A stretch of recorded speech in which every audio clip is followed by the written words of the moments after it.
In the sterile corridors of Brennan Associates consulting firm in Portland, Sarah Mitchell was about to discover a truth that would shatter her carefully constructed world. What started as cleaning up a simple coffee spill took a shocking turn when she came face to face with a metallic glint hidden in her desk drawer. Sarah Mitchell wasn't your typical overlooked marketing coordinator. For 3 years, she had spent her life navigating corporate politics with quiet determination, known for her methodical attention to detail and unwavering moral compass inherited from her father's tragic death due to corporate negligence. Before we jump back in, tell us where you're tuning in from, and if this story touches you, make sure you're subscribed, because tomorrow I've saved something extra special for you. The fluorescent lights hummed their familiar tune above Sarah Mitchell's head as she navigated through the maze of cubicles that defined her workday existence. Tuesday mornings at Brennan Associates had a particular quality to them, a kind of institutional beige that settled over everything like dust. The consulting firm's Portland office buzzed with the muted energy of middle management and unrealized ambitions, where dreams came to die quietly behind ergonomic keyboards and motivational posters about synergy.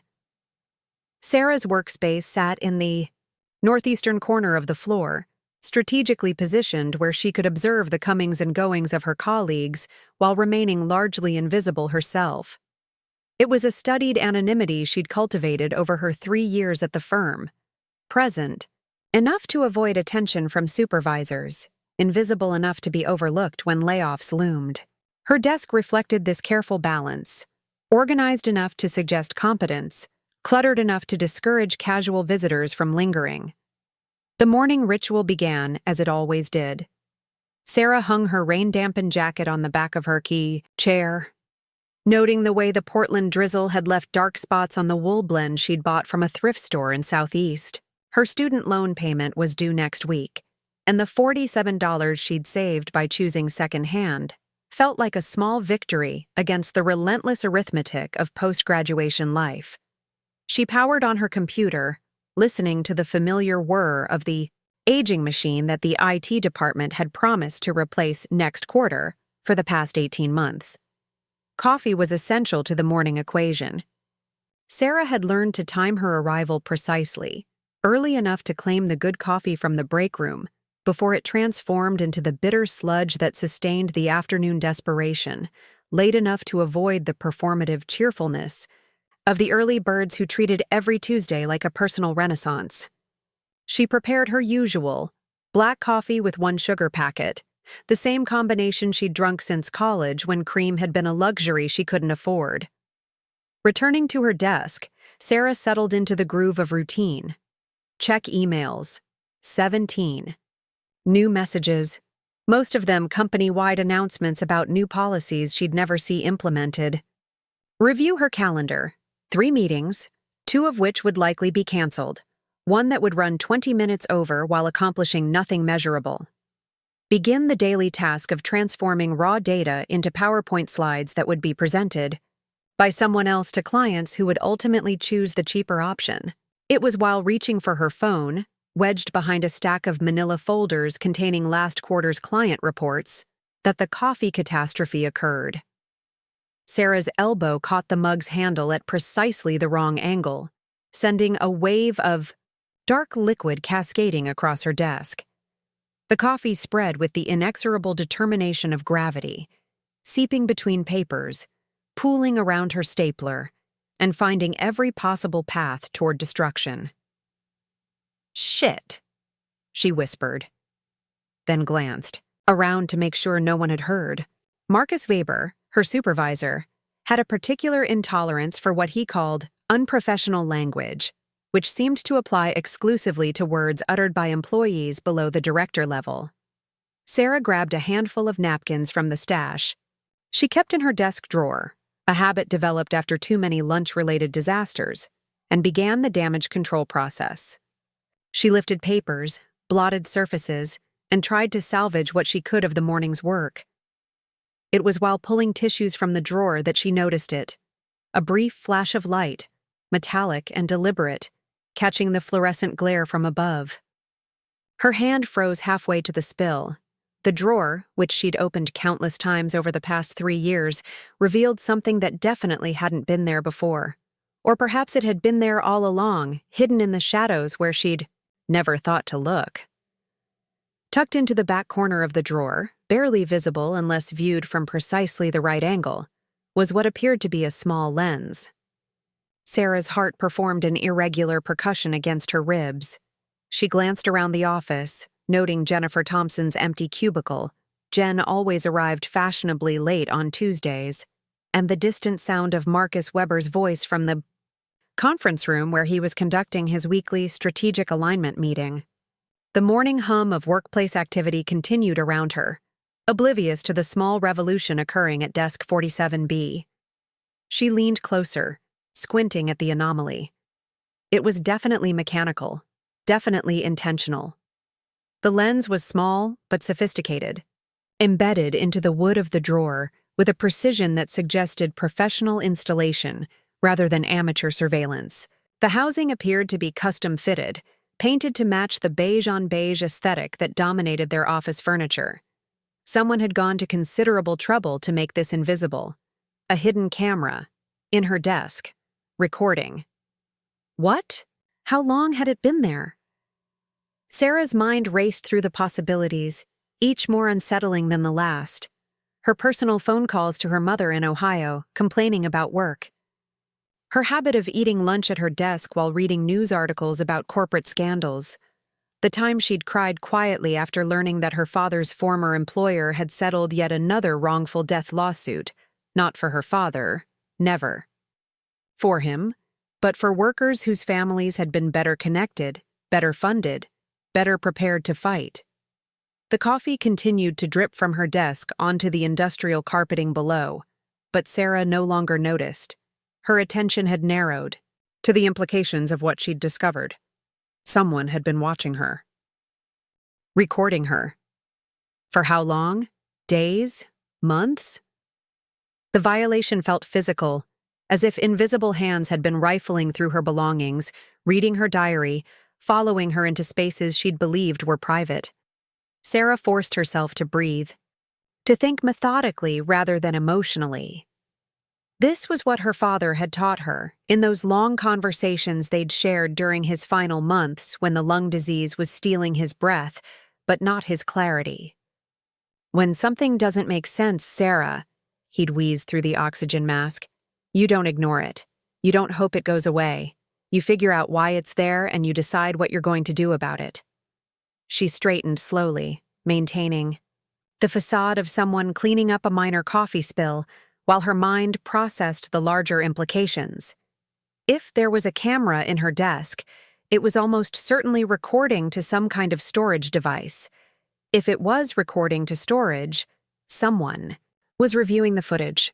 If someone was reviewing footage of her workspace, they were seeing more than just her daily routine. They were seeing everyone who visited her desk, every conversation that occurred in the vicinity, every document that crossed her workspace. The question wasn't just who was watching her. The question was what they'd already seen. Sarah completed the coffee cleanup with mechanical precision, her movements careful and deliberate while her mind raced. She couldn't let on that she'd discovered anything unusual. Whoever had installed the camera would likely be monitoring for exactly this kind of awareness. She needed to behave normally, naturally, as if this was just another Tuesday morning punctuated by minor clumsiness.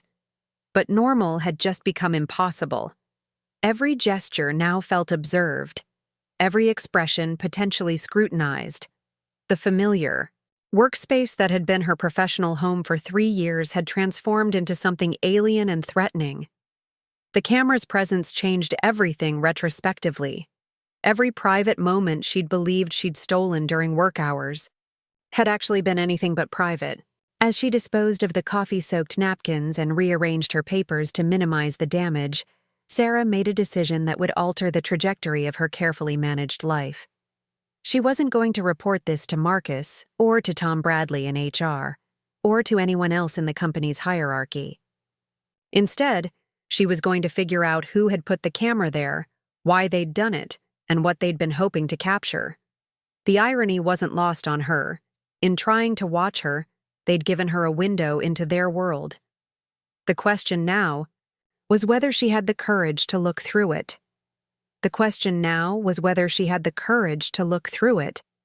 Over the next 3 days, that question haunted Sarah through every mundane interaction, every forced smile at colleagues who might be complicit, every moment when she felt the invisible weight of electronic observation pressing against her consciousness.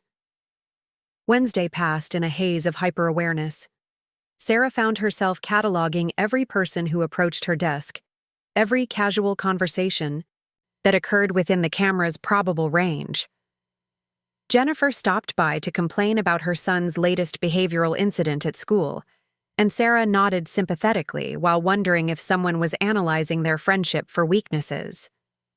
Marcus Weber delivered a stack of client reports with his usual patronizing efficiency, and Sarah accepted them with the same deferential nod she'd perfected over 3 years, even as she studied his face for signs of knowledge about the surveillance.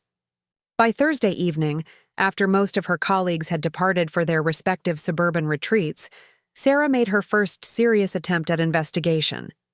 The office had settled into its after-hours quiet, broken only by the hum of computers left running and the distant sound of the cleaning crew working their way up from the lower floors.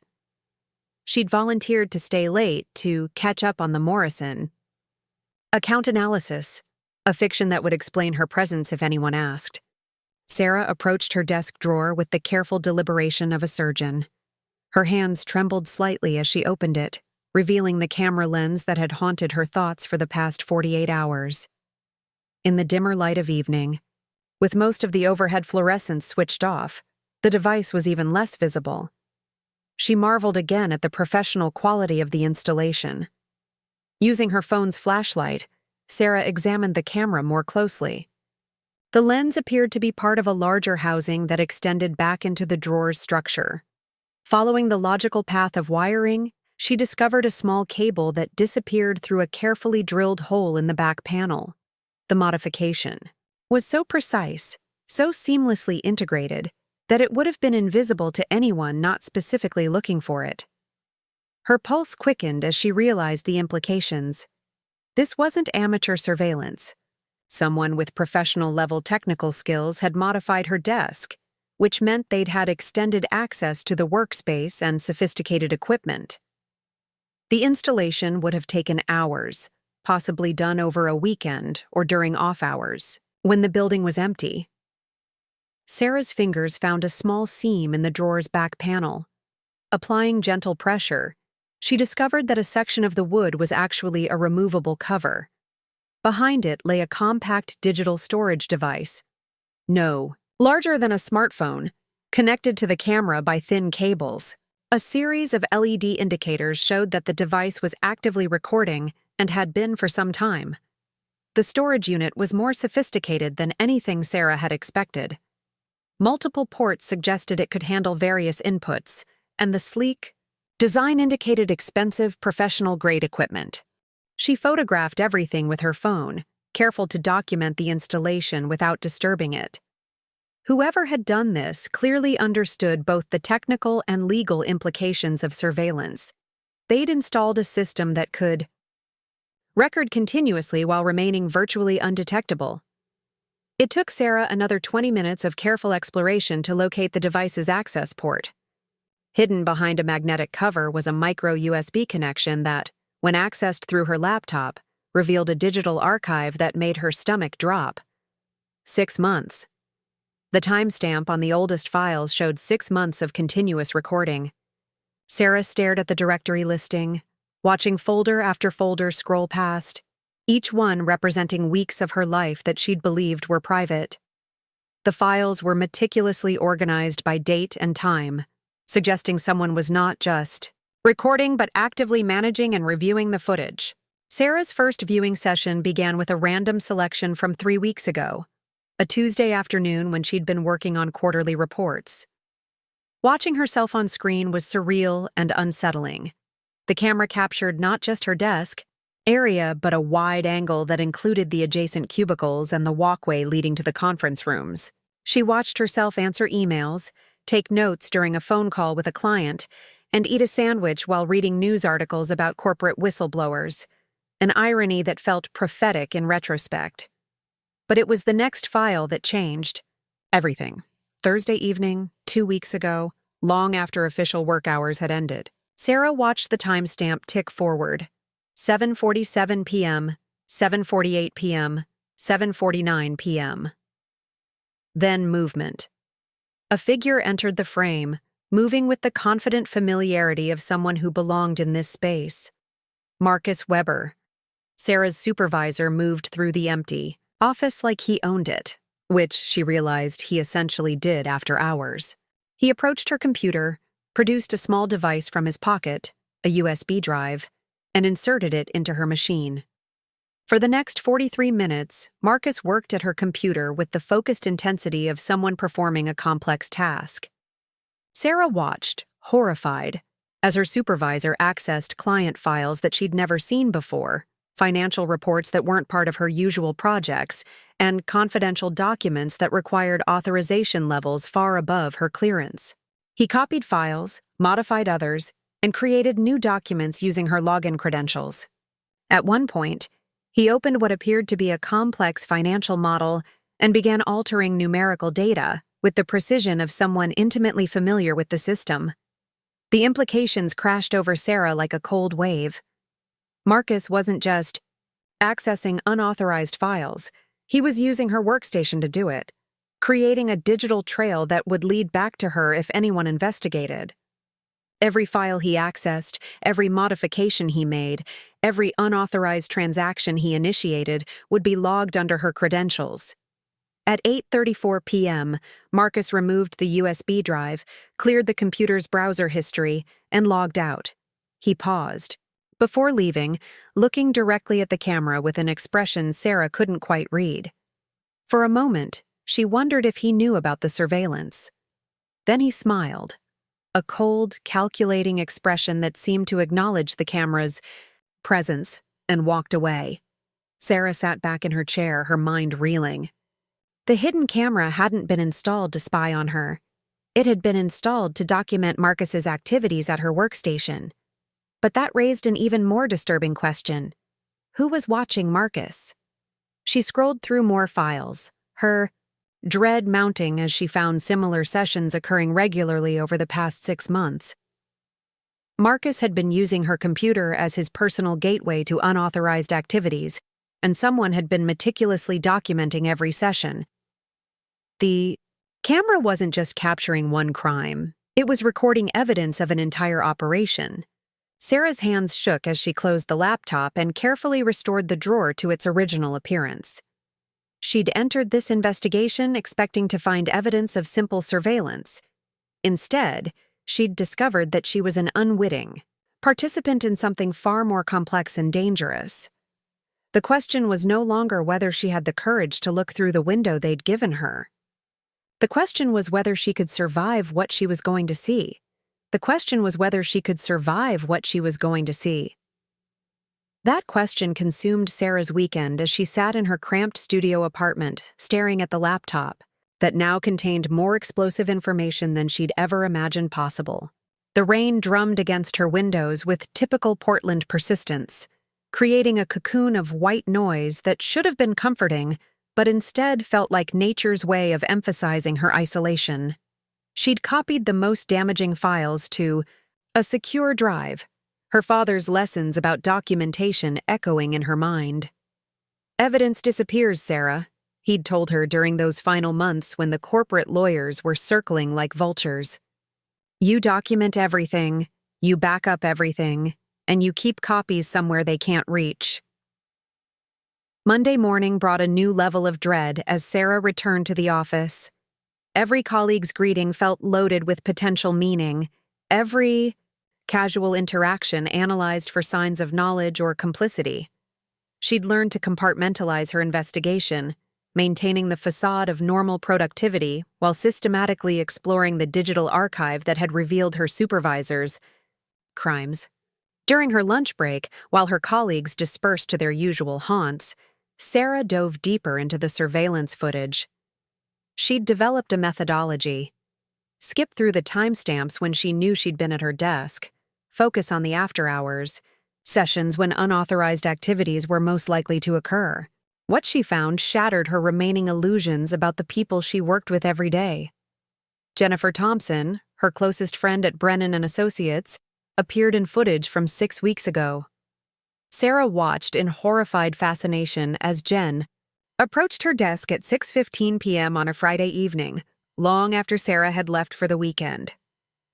Jen moved with the nervous energy of someone performing an unfamiliar task, constantly glancing toward the elevators and conference room where sounds might indicate other people's presence. From her purse, Jen produced a manila envelope and a sophisticated scanner, not the bulky office equipment Sarah was familiar with, but a sleek, portable device that suggested planning and preparation. For the next 47 minutes, Jen systematically scanned documents from Sarah's desk drawers, client files that Sarah had been working on for the Morrison account. Each page was carefully photographed, the originals returned to their exact positions. But it was what happened next that truly devastated Sarah. Jen opened Sarah's computer, somehow bypassing the password protection, and began creating duplicate documents. She modified client contracts, altered financial projections, and created entirely falsified reports that maintained the formatting and structure of Sarah's legitimate work while containing fundamentally different information. The forged documents were saved with Sarah's credentials, timestamped to suggest they'd been created during normal work hours. Sarah paused the video, her hands trembling. Jen wasn't just participating in document forgery, she was actively framing Sarah for it. Every falsified contract, every altered report would trace back to Sarah's workstation, her login, her digital fingerprint. The revelation about Jen was devastating, but it was only the beginning. Sarah continued her archaeological dig through the surveillance footage, uncovering layer after layer of corruption that implicated nearly everyone she'd considered trustworthy. Rachel Morrison, the senior accountant whose religious convictions Sarah had always respected, appeared in multiple sessions spanning the past 4 months. Rachel's activities were more sophisticated than Jen's document forgery. She accessed Sarah's computer with the confident efficiency of someone who'd done this many times before, manipulating financial databases and client account information with surgical precision.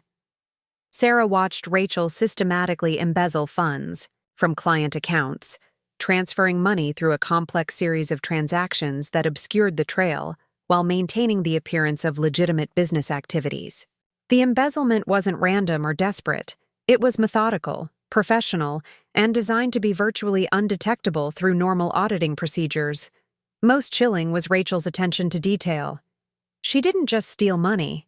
She carefully documented each transaction in Sarah's name, creating a digital paper trail that would make Sarah appear to be the architect of the entire operation. Client invoices were altered, payment records manipulated, and financial reports falsified, all under Sarah's credentials, all designed to make her the obvious suspect if the scheme was ever discovered. Tom Bradley's appearances in the footage revealed the administrative coordination behind the conspiracy. Sarah watched the head of human resources orchestrate cover-ups with the cold efficiency of a military operation. He visited her workstation regularly, usually late at night or on weekends, using her computer to access employee records, modify personnel files, and manipulate the very systems designed to detect fraudulent activity. Preparing and narrating this story took us a lot of time, so if you are enjoying it, subscribe to our channel. It means a lot to us. Now back to the story. Tom's activities went beyond simple fraud. He was systematically dismantling the company's internal safeguards. He altered security protocols, modified audit schedules, and manipulated the employee monitoring systems that should have detected unauthorized access. Most disturbing was his creation of false documentation that portrayed Sarah as having requested after-hours access to systems she'd never even known existed. But it was the discovery of Kevin Walsh's unwitting participation that truly illuminated the conspiracy's scope. The young analyst appeared in footage from just 2 weeks ago, working diligently at Sarah's computer while she was attending a client meeting. Kevin wasn't participating voluntarily. Sarah could see his confusion as he followed instructions delivered through what appeared to be instant messages on the screen. Someone was directing Kevin to process financial transactions that he clearly didn't understand, guiding him through procedures that facilitated money laundering while maintaining his ignorance about the true nature of his actions. The messages on screen were patient, almost mentoring, explaining each step as necessary for quarterly reconciliation procedures and client account optimization. Sarah realized that Kevin was being used as an unwitting accomplice, his legitimate activities providing cover for illegitimate transactions. His digital fingerprints would be all over the money laundering operation, making him either a convenient scapegoat or an unknowing participant whose innocence would be impossible to prove. The scope of the conspiracy overwhelmed Sarah as she processed what she'd discovered. This wasn't just embezzlement or document forgery. It was a sophisticated criminal enterprise that had been operating within Brennan Associates for months, possibly years. Marcus Weber was clearly the ringleader, but Tom Bradley provided the administrative infrastructure, Rachel Morrison handled the financial manipulation, Jennifer Thompson managed the document forgery, and Kevin Walsh unknowingly facilitated the money laundering. And Sarah Mitchell was being positioned as the fall guy for all of it. Every crime they committed was documented under her credentials, every fraudulent transaction traced to her workstation, every piece of evidence carefully crafted to make her appear guilty. The surveillance camera hadn't been installed to spy on her.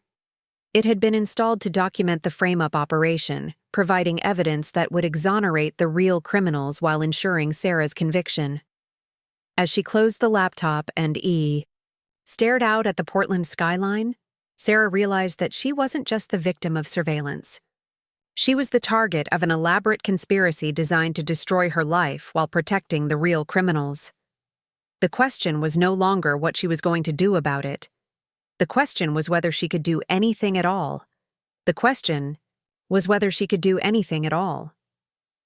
That paralyzing thought followed Sarah through Tuesday morning as she sat at her desk, surrounded by colleagues who had transformed from familiar faces into potential enemies. The weight of isolation pressed against her chest like a physical force, making each breath feel labored and deliberate. She couldn't approach Jennifer. Her closest friend had betrayed her in the most calculated way possible. She couldn't trust Rachel, whose religious convictions had apparently been no match for financial desperation. Tom Bradley controlled HR, making any internal complaint suicidal. Marcus Weber was the ringleader, and Kevin Walsh was too naive and potentially complicit to be reliable. But as Sarah reviewed the surveillance footage for the 100th time, one detail had been nagging at her: the professional quality of the camera installation. This wasn't something Marcus or Tom could have done themselves. Someone with serious technical expertise had modified her desk, and that someone might not be part of the conspiracy. David Chen worked 2 floors down in IT security, a department that most employees interacted with only when their computers malfunctioned or new security protocols were implemented. Sarah had exchanged maybe a dozen words with him over 3 years, usually involving password resets or software installations.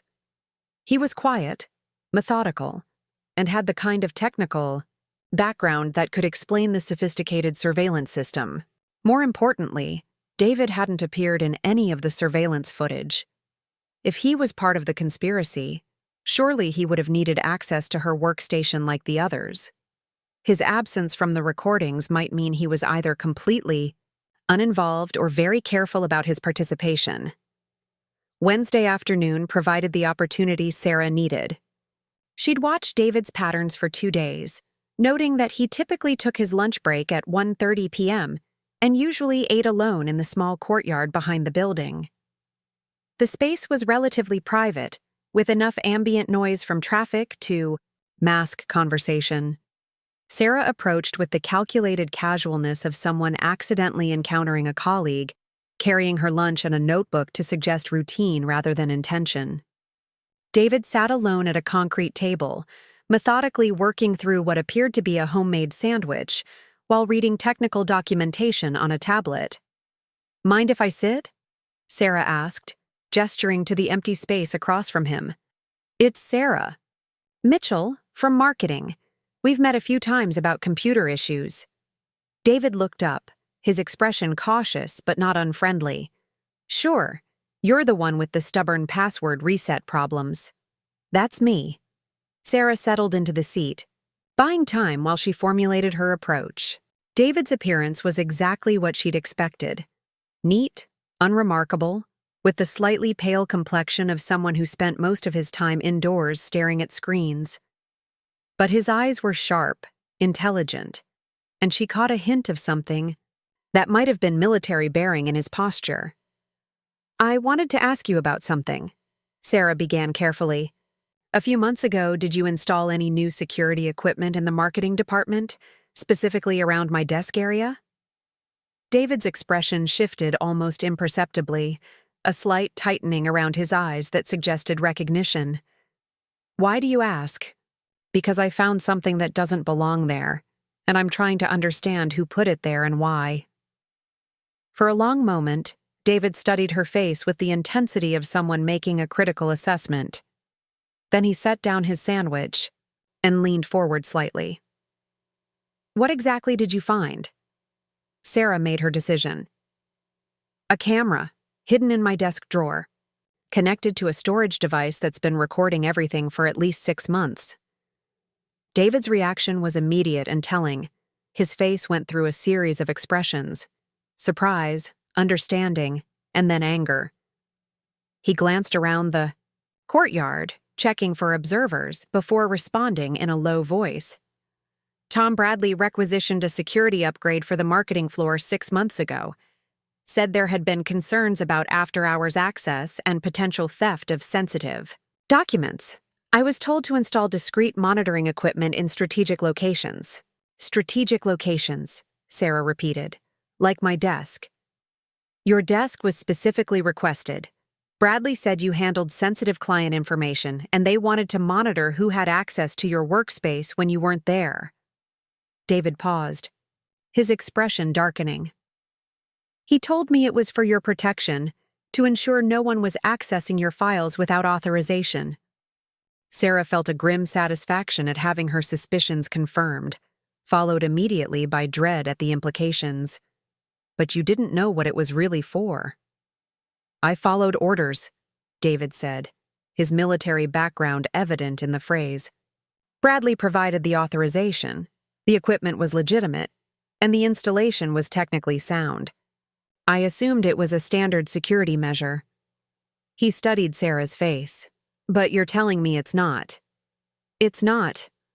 Sarah pulled out her phone, showing David one of the screenshots she'd captured. "This is footage of my supervisor using my computer for unauthorized access to client files. The camera you installed has been documenting crimes, and I think I'm being framed for them." David examined the image, his technical expertise evident as he analyzed the timestamp and image quality. "This is from the system I installed. The resolution and angle are consistent with the equipment specifications." He looked up at Sarah. "But if this is what the system is capturing, then Bradley lied to me about its purpose." "More than lied," Sarah said. "I think you were deliberately chosen because your security clearance would legitimize the installation. No one would question surveillance equipment installed by IT security with proper authorization." David's jaw tightened. "My clearance was used to facilitate a criminal operation." "That's what it looks like." Sarah hesitated, then committed fully to trust. "I've found evidence of embezzlement, document forgery, money laundering, and systematic framing of an innocent employee. The camera you installed has recorded all of it, and the criminals don't know I've accessed the footage." For several minutes, David said nothing, processing the information with the methodical approach Sarah had observed in his work. Finally, he spoke. "You need help. This is beyond what you can handle alone, and if they're framing you, time is limited before they execute whatever endgame they've planned. Will you help me? David's response was immediate and decisive. They used my work to commit crimes and implicate an innocent person. Yes, I'll help you. He paused. But we need to be very careful. If they discover that you've accessed the surveillance system or that I'm helping you, we'll both be in serious danger. What do you recommend? First, we properly preserve the evidence using secure methods that can't be tampered with or deleted remotely. Second, we establish secure communication channels they can't monitor. Third, we identify who else might be involved and who might be potential allies. David's military training was evident in his systematic approach. And fourth, we figure out their timeline. Framing operations don't run indefinitely. They have a specific trigger point when they'll activate the setup and destroy you. Sarah felt a mixture of relief and renewed anxiety. Having David as an ally provided technical expertise and strategic thinking she desperately needed, but it also meant involving someone else in what was clearly a dangerous situation. There's something else, Sarah said. My closest friend at work, Jennifer Thompson, is one of the people framing me. I've watched footage of her forging documents using my credentials. David nodded grimly. That complicates things. She'll be watching your behavior for changes, looking for signs that you've discovered something. We'll need to maintain the illusion that everything is normal while we build our case. As they finished lunch and prepared to return to their respective floors, David outlined their immediate next steps. Secure evidence backup, encrypted communication, and careful observation of the conspirators' behavior patterns. Most importantly, they needed to determine how much time they had before the trap was sprung. One more thing, David said as they approached the building entrance. From now on, assume all your normal communications are monitored.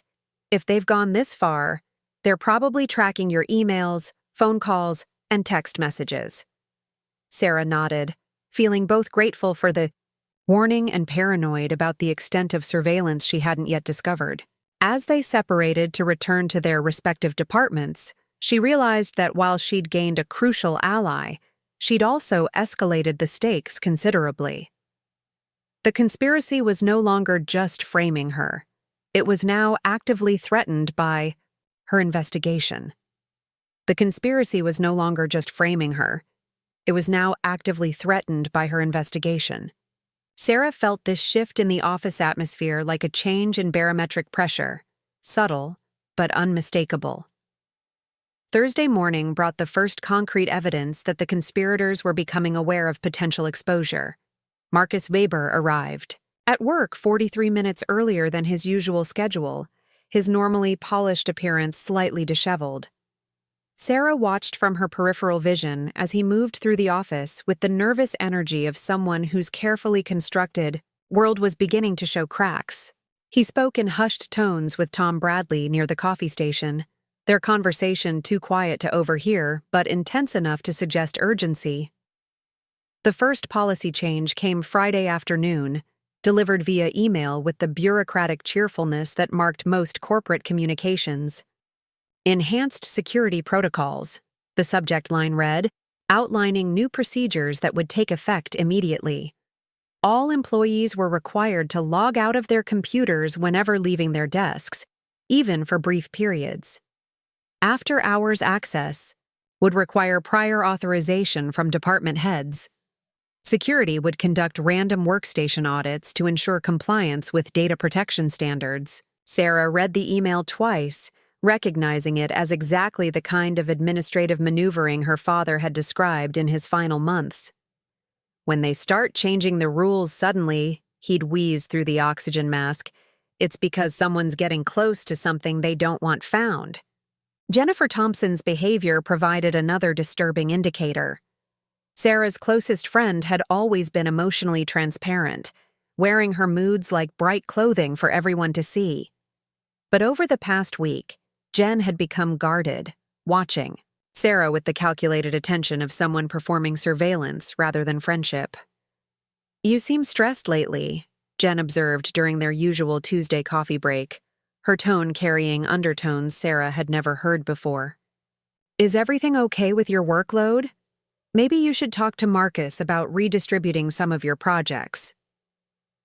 The suggestion felt like a probe, testing whether Sarah was experiencing pressure that might lead to discoveries or revelations. Sarah manufactured a smile, drawing on acting skills she'd never known she possessed. "Just the usual quarterly crunch," she replied. "Nothing I can't handle." But Jen's eyes lingered on Sarah's face with the intensity of someone searching for tells, for signs of deception or hidden knowledge. The conversation felt like a chess match where Sarah was playing against an opponent whose strategy she was still learning to recognize. David Chen's secure communication system became operational Monday of the following week. He'd established encrypted channels using software that would appear as routine IT maintenance if discovered, and created backup storage systems that couldn't be accessed or deleted through normal network protocols. Their first secure conversation revealed the accelerating timeline of the conspiracy's endgame. "They're preparing for something," David reported through the encrypted chat system they'd established. "Bradley requested additional audit software installations this week, and there's been unusual activity in the financial systems that suggests they're preparing to execute a major transaction." Sarah felt her stomach tighten. What kind of transaction? Large-scale fund transfers, possibly designed to trigger automatic fraud detection systems, the kind of activity that would immediately flag your credentials for investigation. The implication was clear. The conspirators were preparing to activate the frame-up operation. Whatever illegal activities they'd been documenting under Sarah's credentials were about to be used to destroy her professionally and legally. Tuesday brought Tom Bradley's random audit, though nothing about his appearance at Sarah's desk felt random. He arrived with a clipboard and the cold efficiency that marked all his interactions, but Sarah detected an underlying tension in his movements. "Routine security compliance check," Bradley announced, settling into Sarah's workspace with the proprietary authority of someone who owned everything he surveyed. "We're reviewing workstation security across all departments." Sarah watched. As Bradley examined her computer setup, her file organization, and her desk arrangement with the thoroughness of someone looking for specific indicators.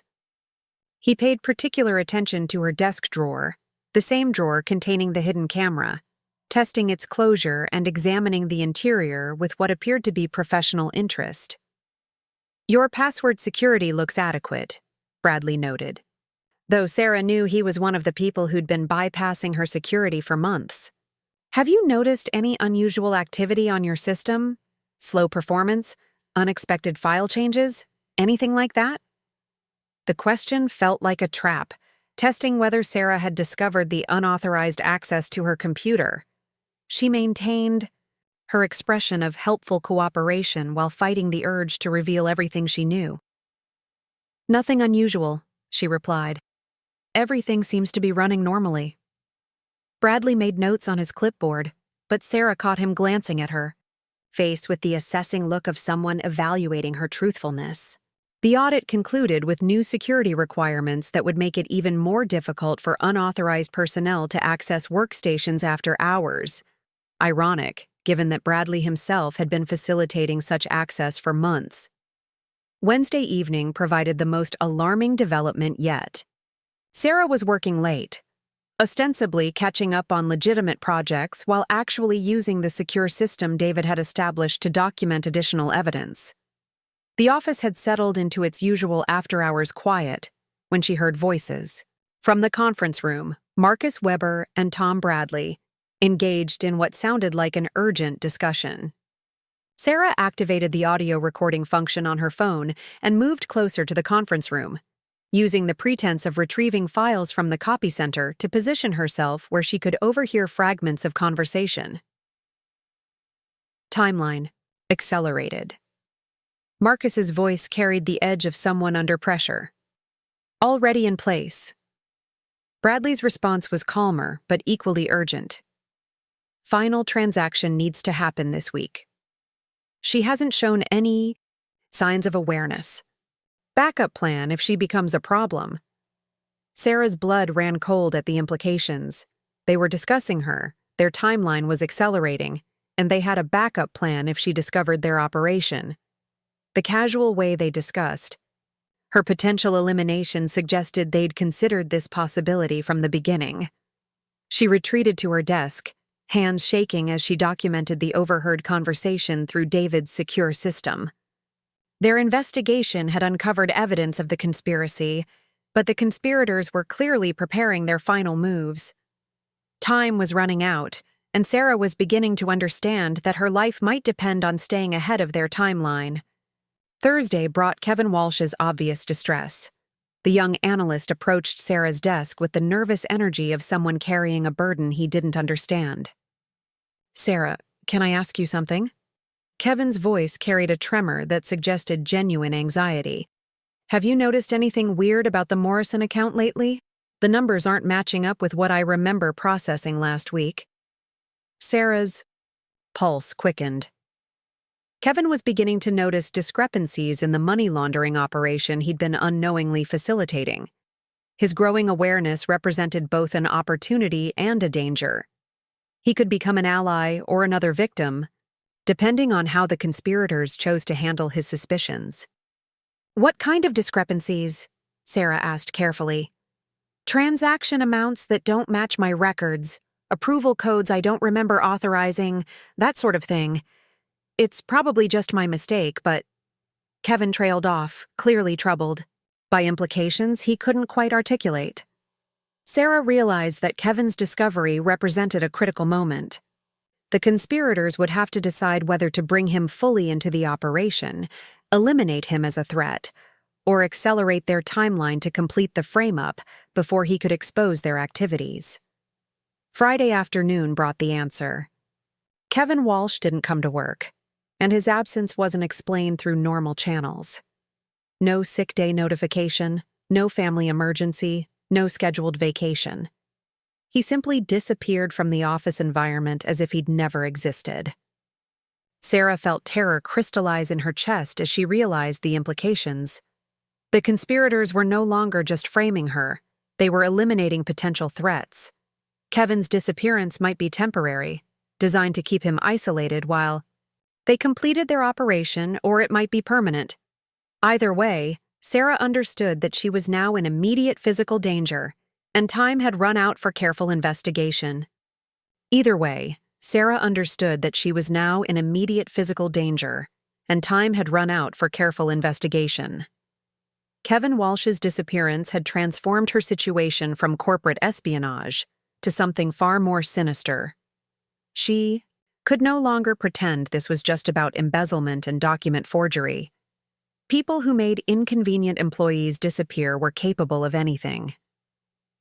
Saturday morning found Sarah in a coffee shop in southeast Portland, 20 minutes from her usual neighborhood and far from anywhere her colleagues might accidentally encounter her. David Chen sat across from her, his military bearing more pronounced now that the stakes had escalated beyond corporate crime into potential violence. "We need law enforcement," David said without preamble, his voice low despite the ambient noise of weekend coffee shop activity. "Kevin's disappearance changes everything. These people aren't just white-collar criminals, they're willing to eliminate threats." Sarah nodded, though the prospect of involving police terrified her almost as much as the conspiracy itself. "But what if they don't believe us? What if the evidence isn't enough? Marcus and Tom have spent months building a case that makes me look guilty." "That's exactly why we need professional help," David replied. "Financial crimes investigators know how to distinguish between real perpetrators and frame-up victims. The surveillance footage shows the crimes being committed by other people using your credentials. That's powerful, exonerating evidence." David had researched Portland Police Bureau's Financial Crimes Unit and identified Detective Lisa Rodriguez as their best potential ally. Rodriguez had a reputation for tenacity and had successfully prosecuted several high-profile corporate corruption cases. More importantly, she had a track record of protecting whistleblowers and taking on powerful corporate interests. The meeting, was arranged for Sunday evening through intermediaries David trusted from his military network. A parking garage in downtown Portland, public enough to be safe, but private enough for sensitive conversation. Sarah spent the intervening hours documenting everything they'd discovered, organizing the evidence in ways that would be immediately comprehensible to law enforcement. Detective Rodriguez was not what Sarah had expected. Shorter than average, with graying hair and the weathered look of someone who'd spent decades dealing with corporate criminals, she radiated the kind of quiet authority that suggested extensive experience with exactly this type of case. Her initial skepticism was immediately apparent. "Let me understand this," Rodriguez said, reviewing the printed screenshots Sarah had prepared. "You're claiming that your supervisor and several colleagues have been using your workstation to commit various financial crimes, and you discovered this through surveillance footage from a camera hidden in your desk." "That's correct," Sarah replied, trying to project confidence despite her nervousness. "And how exactly did you access this surveillance footage? Because if you're telling me you hacked into a security system, that creates legal problems for any evidence you've gathered." David intervened smoothly. "I installed the surveillance system under what I believed were legitimate security orders from the head of HR. The system was designed to be accessible for maintenance and review. Ms. Mitchell discovered it accidentally and accessed it using standard procedures." Rodriguez studied David with the assessing look of someone evaluating credibility. "You're the IT specialist who installed the equipment?" "Former military cybersecurity, now civilian IT. I was told the system was for legitimate security monitoring. When I learned it was being used to facilitate crimes and frame an innocent employee, I decided to help expose the operation." For the next hour, Rodriguez reviewed their evidence with the systematic approach of an experienced investigator. She examined the surveillance footage on Sarah's laptop, cross-referenced timestamps with the documents they'd preserved, and asked detailed questions about the corporate structure at Brennan Associates. Sarah watched Rodriguez's skepticism gradually transform into professional interest as the scope and sophistication of the conspiracy became apparent. The detective's experience with white-collar crime was evident in her questions. She understood the methodologies being used and recognized the patterns of systematic framing. "This is sophisticated," Rodriguez finally admitted. "The evidence tampering, the credential manipulation, the systematic documentation under your access codes, this shows planning and expertise. These aren't amateur criminals." "What does that mean for building a case against them?" Sarah asked. "It means we need to be very careful about how we proceed," Rodriguez replied. "People this organized don't just commit crimes, they prepare for the possibility of exposure. They'll have contingency plans, backup evidence, and ways to destroy incriminating materials if they feel threatened." Rodriguez explained the challenges they faced. White-collar prosecution required bulletproof evidence because corporate criminals could afford sophisticated legal representation. The surveillance footage was compelling, but defense attorneys would attack its admissibility and chain of custody. They needed additional evidence, preferably from inside the conspiracy. "We need someone willing to cooperate," Rodriguez said. "Someone who can provide testimony about the conspiracy's structure and timeline. Looking at your evidence, Rachel Morrison seems like the most likely candidate." Sarah felt a chill at the suggestion. "Rachel's been systematically embezzling money and framing me for it." "Why would she cooperate?" "Because she's also the most vulnerable," Rodriguez replied. "From what you've shown me, she's been participating out of desperation rather than greed. People in her situation often want a way out. They just need someone to offer them a realistic path to redemption." Rodriguez outlined a strategy that balanced Sarah's safety with the need to build a prosecutable case. They would approach Rachel Morrison carefully, offering cooperation agreements in exchange for testimony. Meanwhile, they would establish formal protection for Sarah and continue documenting the conspiracy's activities through the surveillance system. "But I need to be clear about something," Rodriguez warned. "Once we make contact with a potential witness, the conspiracy will Know they're being investigated. These people have already demonstrated they're willing to make inconvenient problems disappear. Your safety becomes a much more immediate concern. Sarah felt the weight of the decision pressing against her. Moving forward meant accepting that her life was in danger, but staying silent meant allowing the conspiracy to proceed with whatever endgame they'd planned for her. "There's something else," Sarah said. "I overheard Marcus and Tom discussing an accelerated timeline. They're planning something for this week, and they mentioned having a backup plan if I became a problem." Rodriguez's expression hardened. "That changes our timeline significantly.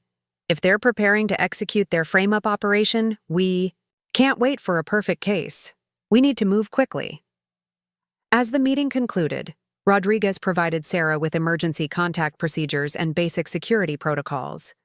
Sarah was to vary her routes home, avoid predictable patterns, and immediately report any suspicious activity. Most importantly, she was to continue acting normally at work while they prepared their approach to Rachel Morrison. "One final thing," Rodriguez said as they prepared to leave the parking garage. "From this point forward, assume that your normal life is being monitored. These people have already shown they can install surveillance equipment and manipulate computer systems. They may be tracking your movements, monitoring your communications, and watching for any sign that you've involved law enforcement." Sarah nodded, though the idea of comprehensive surveillance made her feel like prey being stalked by predators she couldn't see. As she walked to her car, every shadow seemed to contain potential threats. Every passing vehicle a possible surveillance team. But for the first time since discovering the hidden camera, Sarah felt she wasn't fighting alone. Detective Rodriguez brought the authority and expertise necessary to transform her evidence into legal action. The question now was whether they could move fast enough to stay ahead of the conspiracy's timeline. As Sarah drove home through the Portland night, she realized that her transformation from passive employee to active whistleblower was now complete. There was no path back to ignorance, no way to unknow what she'd discovered. The only way out was through, and the final confrontation was approaching faster than anyone was prepared for. The only way out was through, and the final confrontation was approaching faster than anyone was prepared for. Monday morning brought an unexpected acceleration when Rachel Morrison appeared at Sarah's desk during the mid-morning lull, her face pale and drawn with the unmistakable signs of someone operating under extreme stress. "Sarah, could I speak with you privately?" Rachel's voice carried a tremor that suggested barely controlled panic. "Maybe we could take a walk outside? I need some fresh air." Sarah's pulse quickened. This was exactly what Detective Rodriguez had predicted, Rachel's desperation reaching a breaking point. But the timing felt dangerously premature. They hadn't yet established secure protocols for this conversation, and Sarah wasn't prepared for Rachel's approach. "Of course," Sarah replied, maintaining the casual tone of a colleague accommodating a friend's request while her mind raced through the implications. They walked to the small park adjacent to the office building, Rachel maintaining nervous chatter about weather and weekend plans until they reached a bench sufficiently isolated from other pedestrians. Then Rachel's facade crumbled completely. "I can't do this anymore," Rachel said, her voice breaking with the weight of months of suppressed guilt. "What we've been doing to you, it's wrong, it's evil. I've been praying about it every night, and I know God is telling me to confess." Sarah felt a mixture of vindication and terror. Rachel's confession could provide exactly the inside testimony Detective Rodriguez needed, but it also meant the conspiracy's timeline was accelerating, beyond their control. "Rachel, what are you talking about?" Sarah asked, maintaining her cover even as her heart pounded.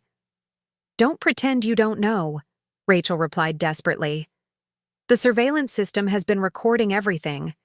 If you've accessed those files, you've seen what we've been doing. The embezzlement, the document forgery, using your credentials to cover our tracks." Sarah made a split-second decision to trust Rodriguez's assessment of Rachel's desperation. "I know about the camera. I've seen the footage. Rachel's face crumpled with relief and shame. Then you know how deep this goes. Marcus has been running this operation for over a year, using different employees' workstations to create false digital trails. You're just the latest target. Tell me everything, Sarah said, activating her phone's recording function while keeping it concealed. Rachel's confession spilled out with the cathartic force of someone finally releasing months of suppressed guilt. The conspiracy was even more sophisticated than Sarah had realized. Marcus Weber had been systematically identifying vulnerable employees, people with financial pressures, family obligations, or personal crises that made them susceptible to coercion. He approached me after my mother's diagnosis, Rachel explained, tears streaming down her face. The medical bills were overwhelming, and insurance wasn't covering the experimental treatments. Marcus offered to help with a temporary loan that turned into participation in the embezzlement scheme. The recruitment pattern was methodical. Marcus identified targets, Tom Bradley provided administrative cover and access, and each new participant was gradually drawn deeper into the conspiracy through a combination of financial incentives and blackmail. Once someone participated in even minor infractions, they became vulnerable to exposure and increasingly complicit. Jennifer got involved because of her son's special needs, Rachel continued. The school district wanted to transfer him to a facility that would have cost thousands in additional therapy. Marcus offered to help with the expenses in exchange for her participation in document forgery. But it was Rachel's revelation about the endgame that sent chills through Sarah's body. You're being set up as the mastermind, Rachel said. Marcus has been building a case that makes you look like you've been orchestrating everything. He's planted evidence in your apartment, manipulated your financial records, and created a digital trail that shows you recruiting all of us into the conspiracy. Sarah's blood ran cold. He's been in my apartment? Tom Bradley arranged it through building maintenance. They have keys, access codes, everything they need. There are documents hidden in your personal belongings that implicate you in money laundering operations dating back 2 years, before you even started working at Brennan Associates. The scope of the frame-up was breathtaking. They hadn't just been using Sarah's work credentials, they'd been systematically destroying her entire life, creating evidence that would make her appear to be a sophisticated criminal who had infiltrated the company to run financial scams. Why are you telling me this? Sarah asked. Because they're planning to activate the frame-up this week, Rachel said urgently.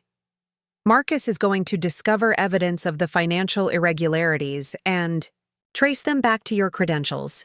Tom Bradley will conduct an investigation that reveals the planted evidence in your apartment. You'll be arrested, probably by Friday. Sarah felt the walls closing in around her. The conspiracy's timeline was more advanced than anyone had realized, and they had multiple layers of evidence prepared to ensure her conviction. But there's something else, Rachel continued, her voice dropping to a whisper. Marcus is planning to eliminate anyone who might complicate the narrative. Kevin Walsh discovered discrepancies in the money laundering operation, so Marcus had him handled. Handled how? I don't know the details. Marcus just said Kevin wouldn't be a problem anymore. But Sarah, if you try to fight this, if you try to expose the truth, you'll be next. Rachel's warning clarified the impossible choice Sarah faced. Remaining silent meant accepting imprisonment for crimes she hadn't committed. Fighting back meant risking the same fate as Kevin Walsh. Rachel, would you be willing to testify about what you've told me, to help expose the truth? Rachel's face went through a series of expressions: hope, fear, determination, and terror. If I testify, Marcus will destroy me. He has evidence of my participation that would send me to prison for years. And there's my mother. If I'm arrested, she'll have no one to care for her. But if you cooperate with law enforcement, they might offer immunity or reduce charges in exchange for your testimony. Is that possible? Rachel asked, grasping at the possibility of redemption. Sarah explained about Detective Rodriguez and the investigation that was already underway. She outlined the possibility of cooperation agreements and witness protection, watching Rachel wrestle with the choice between self-preservation and moral courage. "I need to think about it," Rachel finally said. "If I do this, if I agree to testify, it has to be soon. Marcus is getting more paranoid every day, and Tom Bradley is conducting security reviews of everyone involved. If they suspect I'm talking to you—" Rachel didn't finish the sentence, but the implication was clear. The conspiracy had already demonstrated its willingness to eliminate threats, and Rachel's cooperation would make her an immediate target. As they walked back toward the office, Rachel grabbed Sarah's arm with desperate intensity. "Be careful," she whispered. "Marcus knows you're smart, and he's been watching for signs that you've discovered something. If he realizes you've accessed the surveillance footage, he won't wait until Friday to activate the frame-up. He'll move immediately to protect the operation." Sarah nodded, though every instinct screamed at her to run, to disappear before the conspiracy could execute its plan. But Detective Rodriguez was right. Running would only confirm her guilt in the public narrative.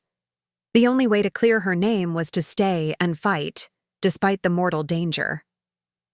As they re-entered the office building, Sarah realized that Rachel's confession had fundamentally changed the timeline. The conspiracy was planning to destroy her life within days, and their only hope was to move faster than Marcus Weber expected.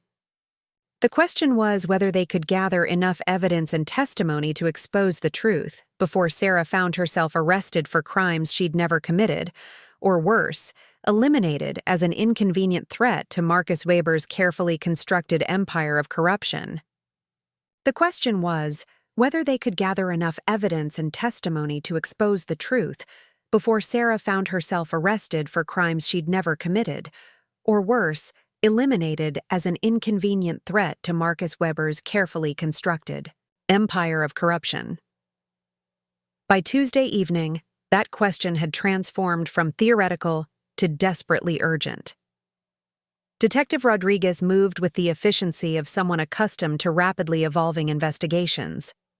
Rachel Morrison's confession had provided the inside testimony they needed, but it had also confirmed that Marcus Weber was planning to activate the frame-up operation within 48 hours. There was no time for careful preparation or extensive evidence gathering. They had to act immediately. The sting operation was hastily assembled but professionally executed. Rodriguez coordinated with federal financial crimes investigators, recognizing that the conspiracy's scope required resources beyond Portland Police Bureau's capabilities. Sarah would return to work Wednesday wearing concealed recording equipment, maintaining her normal routine while gathering final evidence of the conspiracy's operations. "The wire is sophisticated enough to be undetectable under normal circumstances," Rodriguez explained as the technical team fitted Sarah with the recording equipment. "But if they're already suspicious of you, if they're looking for signs of law enforcement involvement, they might discover it." Sarah nodded, though her hands trembled as she considered the implications. If the conspirators discovered the wire, it would confirm their worst fears about exposure and trigger immediate retaliation. Kevin Walsh's disappearance had demonstrated their willingness to eliminate threats. Sarah would face the same fate if her cooperation with law enforcement was discovered. Wednesday morning arrived with the gray Portland drizzle that had become a constant backdrop to Sarah's transformation from overlooked employee to federal witness. She entered Brennan Associates with the mechanical precision of someone performing familiar actions while her mind raced through contingency plans and worst-case scenarios. Marcus Weber was already at work, arriving even earlier than his recent pattern suggested. Sarah watched him move through the office with barely contained nervous energy, his usual polished confidence replaced by the edgy alertness of someone expecting trouble. Tom Bradley conducted what appeared to be routine security checks, but Sarah noticed he paid particular attention to workstations and computer access logs. The morning progressed with excruciating normalcy. Sarah processed emails, attended meetings, and maintained conversations with colleagues while the recording equipment documented every interaction. Jennifer Thompson seemed more watchful than usual, studying Sarah's face and behavior with the intensity of someone looking for specific indicators. It was during lunch, when most employees had dispersed to their usual haunts, that Marcus made his move. Sarah was working at her desk when he approached with a manila folder and the predatory smile she'd learned to recognize as dangerous. "Sarah, I need you to review these financial projections for the Morrison account," Marcus said, placing the folder on her desk with deliberate precision. "There seem to be some discrepancies that require immediate attention." Sarah opened the folder, recognizing immediately that this was the activation of the frame-up operation. The documents inside were sophisticated forgeries designed to implicate her in the money laundering scheme, financial projections that showed her authorizing transactions she'd never seen, approval codes bearing her digital signature, and correspondence that portrayed her as the architect of the entire operation. "I don't understand," Sarah said, though her understanding was absolutely clear. "These documents show transactions I never authorized." "That's exactly what concerns me," Marcus replied, his voice carrying the false concern of someone performing for an audience. "These appear to be irregularities in client accounts that trace back to your access codes. I'm afraid we'll need to conduct a thorough investigation." The wire captured every word of Marcus's careful performance, documenting his deliberate manipulation of evidence while maintaining plausible deniability. Sarah played her part, expressing confusion and concern while internally marveling at the sophistication of the frame-up operation. But it was Jennifer Thompson's unexpected appearance that transformed the carefully choreographed scene into something far more dangerous. "Sarah, I was hoping we could—" Jennifer stopped mid-sentence, her eyes focusing on something that made her face go pale. She stepped closer, her gaze fixed on Sarah's collar, where a thin wire was barely visible beneath her blouse. Time seemed to freeze as Jennifer processed what she was seeing.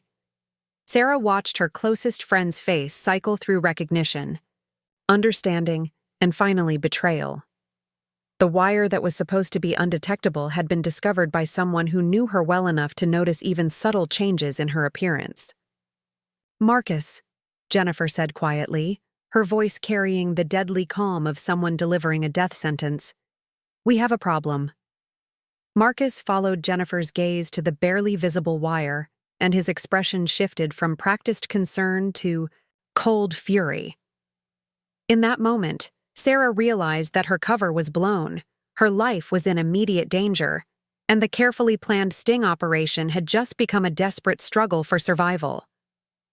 "Sarah," Marcus said, his voice dropping to the quiet tone he used when issuing ultimatums, "I think we need to have a private conversation about your recent activities."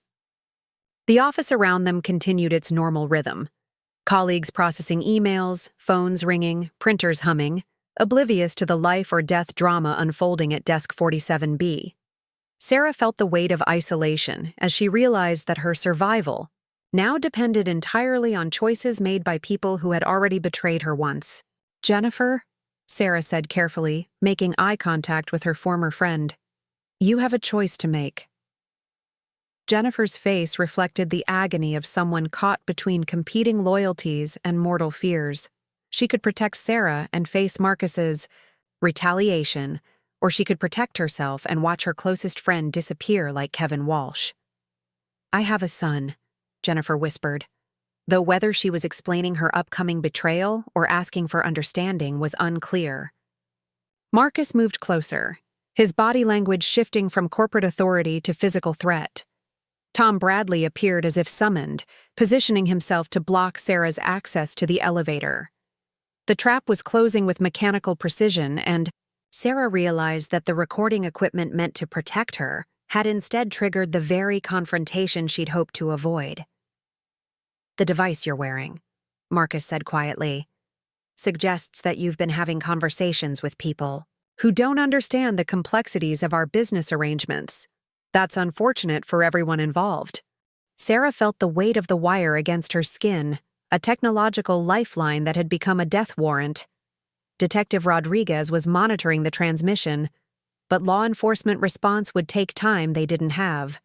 Sarah's survival now depended on her ability to navigate the next few minutes without triggering the violence that Marcus's expression promised. "Jennifer," Sarah said again, her voice carrying the weight of years of friendship and shared confidences. "Whatever they've promised you, whatever they've threatened, you know this is wrong." Jennifer's eyes filled with tears as she wrestled with the impossible choice between loyalty and survival. Her decision would determine not just Sarah's fate, but the ultimate success or failure of the investigation that had consumed their lives for weeks. The office hummed around them, indifferent to the moral crisis playing out among the cubicles and corporate motivational posters. Sarah waited for Jennifer's choice, knowing that her life hung in the balance of a friendship that had already been corrupted by desperation and fear. The office hummed around them, indifferent to the moral crisis playing out among the cubicles and corporate motivational posters. Sarah waited for Jennifer's choice, knowing that her life hung in the balance of a friendship that had already been corrupted by desperation and fear. For a moment that felt like eternity, Jennifer stood frozen between competing loyalties.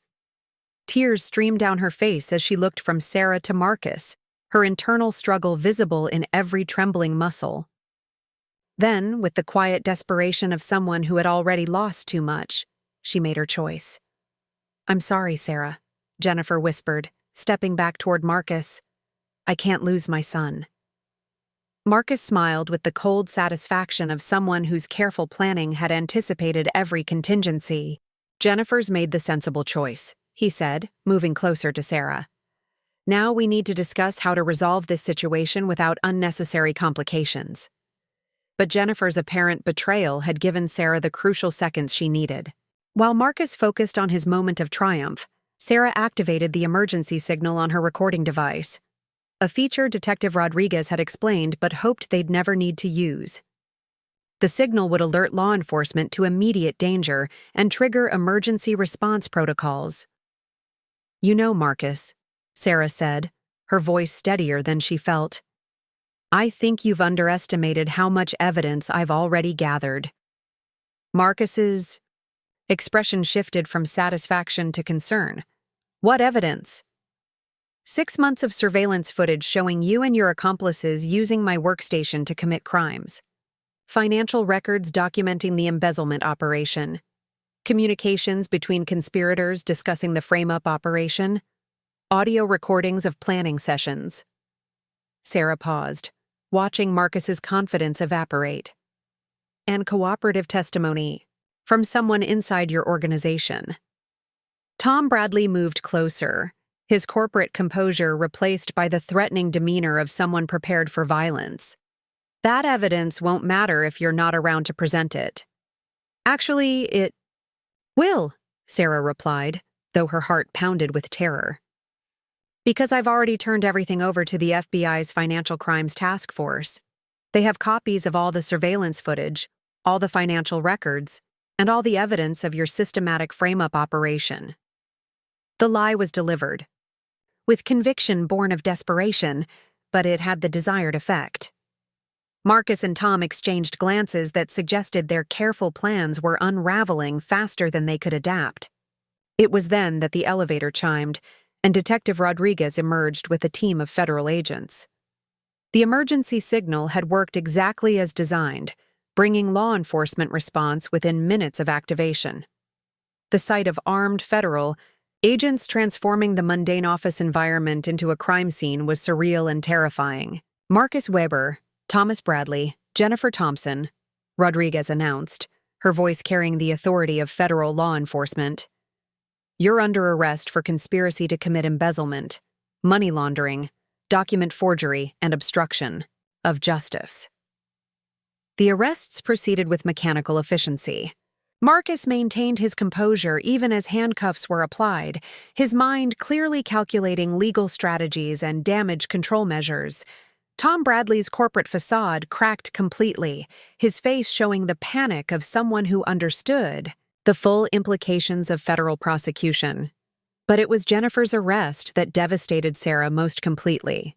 Her former friend looked directly at Sarah as the handcuffs were applied, her expression a mixture of regret, fear, and desperate hope that somehow their friendship might survive the betrayal. "Sarah," Jennifer said as she was led toward the elevator, "please remember that I tried to protect my son.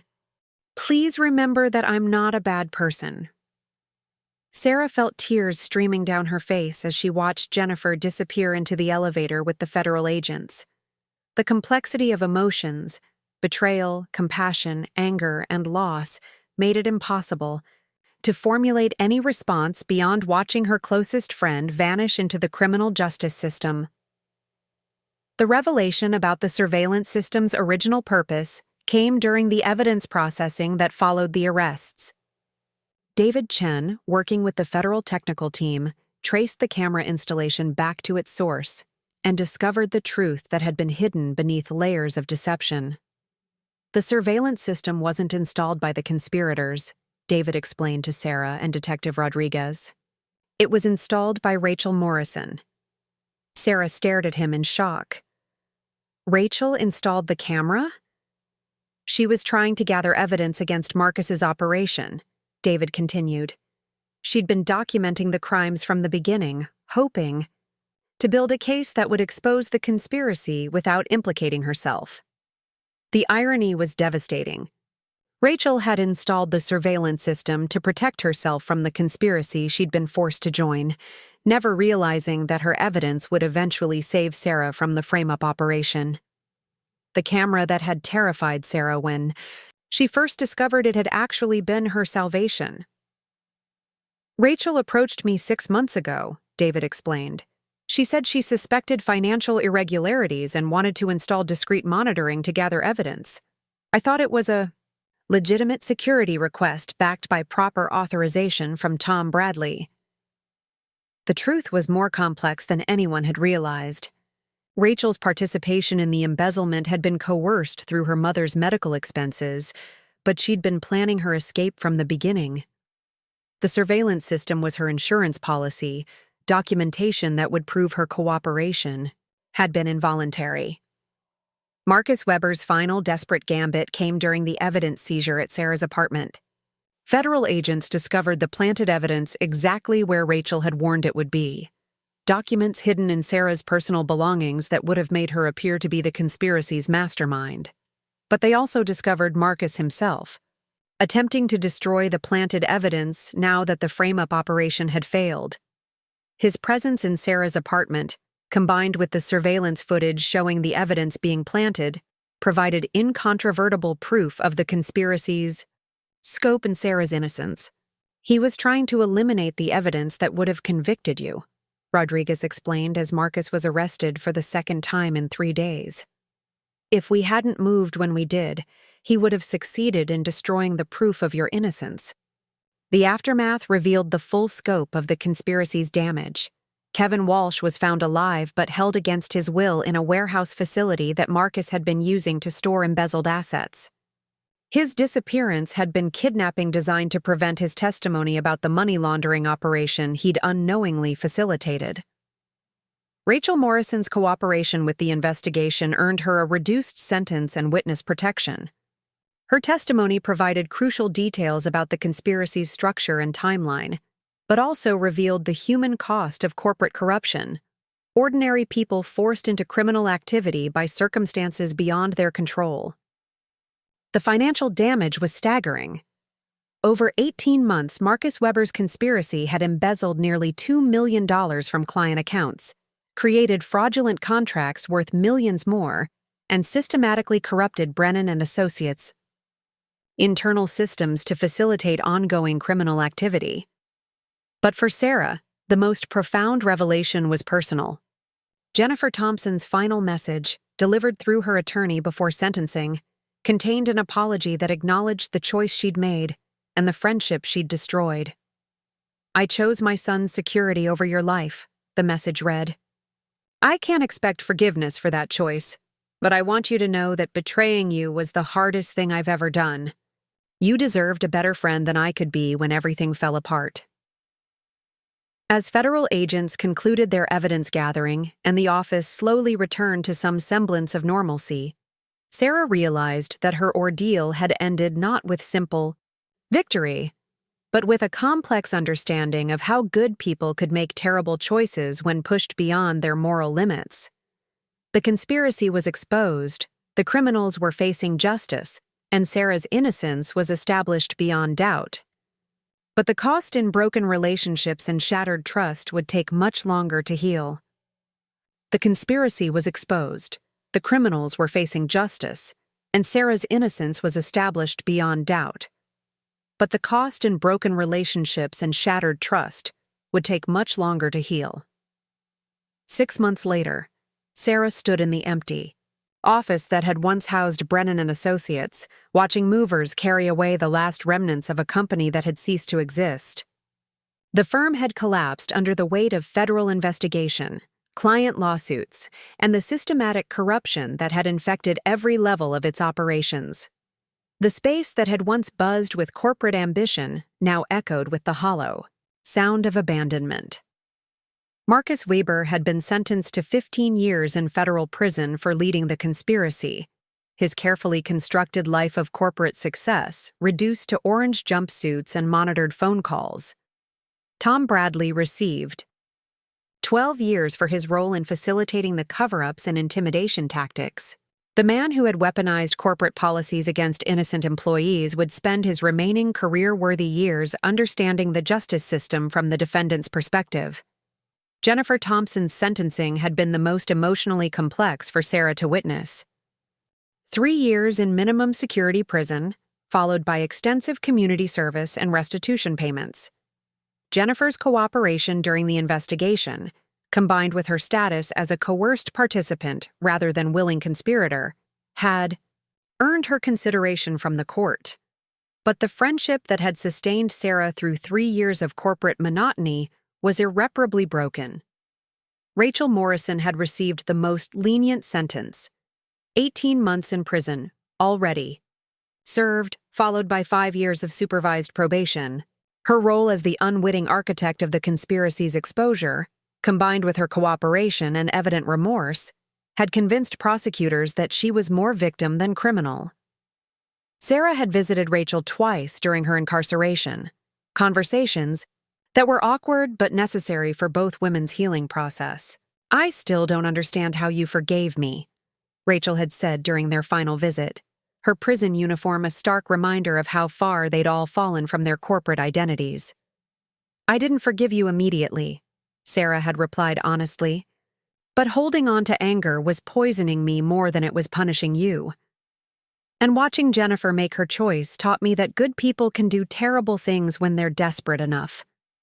Kevin Walsh had recovered from his ordeal, but remained deeply traumatized by his unwitting participation in money laundering and his subsequent kidnapping. Sarah maintained contact with him, both of them survivors of Marcus Weber's manipulation, in different ways. Kevin had found work with a nonprofit organization, deliberately choosing a path that prioritized social good over corporate advancement. The financial recovery had been complex but ultimately successful. Federal investigators had traced and recovered most of the embezzled funds, though the process had taken months of forensic accounting and international cooperation to unravel Marcus's sophisticated money laundering operations. Client lawsuits had been settled, largely through insurance payouts and recovered assets. For Sarah, the professional aftermath had been surprisingly positive despite the personal trauma. Her role in exposing the conspiracy had made her something of a legend in law enforcement and corporate security circles. Detective Rodriguez had recommended her for positions with multiple federal agencies, praising her analytical skills and moral courage under pressure. The FBI's Financial Crimes Task Force had offered Sarah a position as a civilian analyst, work that would utilize her experience with corporate corruption while providing the security clearance and federal protection that her testimony in ongoing cases required. Several major corporations had approached her about consulting roles, seeking someone with her unique understanding of internal fraud detection and prevention. But Sarah had chosen a different path, one that honored both her need for security and her commitment to ethical behavior. She'd accepted a position with the Oregon State Attorney General's office, leading a new corporate accountability unit designed to investigate and prosecute white-collar crime. The work combined her analytical skills with her passion for justice, while providing the stability and purpose that her father would have understood. Her new office looked nothing like the sterile corporate environment of Brennan Associates. Windows faced west toward the mountains. Her desk was positioned where she could see visitors approaching. And most importantly, there were no hidden cameras monitoring her every movement. The transparent culture of public service felt like breathing, clean air after years of corporate toxicity. David Chen had become more than just an ally in the investigation. He'd become one of Sarah's closest friends, someone who understood the unique trauma of discovering that trusted institutions were fundamentally corrupt. His technical expertise had been crucial not just in exposing Marcus's conspiracy, but in developing new protocols for detecting similar operations in other organizations. The irony, David had observed during one of their regular coffee meetings, is that the surveillance system designed to frame you ended up being the evidence that saved you. Technology is morally neutral. It's how people choose to use it that determines whether it serves justice or enables corruption.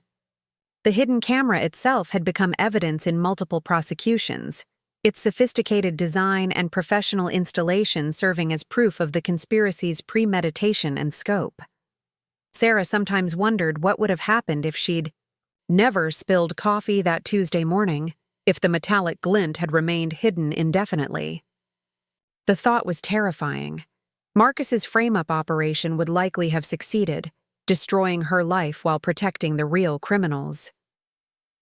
Trust remained Sarah's greatest challenge. 3 years of believing in friendships and institutional integrity, only to discover systematic betrayal and corruption, had left psychological scars that professional success couldn't heal. She found herself analyzing every new relationship for signs of deception, questioning every institutional promise of transparency and accountability. Therapy had helped, as had the gradual process of rebuilding her life around people and organizations that had proven their integrity through action rather than words. Detective Rodriguez had become not just a professional contact, but a mentor, someone whose dedication to justice provided a model for public service that Sarah could respect. The final resolution came not through dramatic confrontation, but through quiet acceptance of the complex realities that the investigation had revealed. Sarah understood now that moral courage wasn't a single heroic act, but a sustained commitment to ethical behavior despite personal cost. Her father's death had taught her to distrust corporate power, but her own experience had taught her that individuals could still make a difference when they chose principle over comfort. Standing in the empty office where her transformation had begun, Sarah felt a mixture of grief for what had been lost and hope for what could be built. The naive employee who had spilled coffee on her desk 6 months ago no longer existed. In her place stood someone who had learned that truth, however painful, ultimately provided the only foundation for a life worth living. The hidden camera that had started everything was now evidence in a federal evidence locker, its surveillance mission finally complete. It had watched Sarah Mitchell transform from overlooked employee to reluctant hero, documenting not just crimes but the human capacity for both corruption and redemption. The drawer where it had been hidden was empty now, but Sarah carried its lessons with her as she built new foundations on the ruins of broken trust, choosing transparency over secrecy, justice over comfort, and hope over cynicism. The observer had become the observed, but more importantly, the observed had found the courage to act. Up next, you've got 2 more standout stories right on your screen. If this one hit the mark, you won't want to pass these up. Just click and check them out. And don't forget to subscribe and turn on the notification bell so you don't miss any upload from us.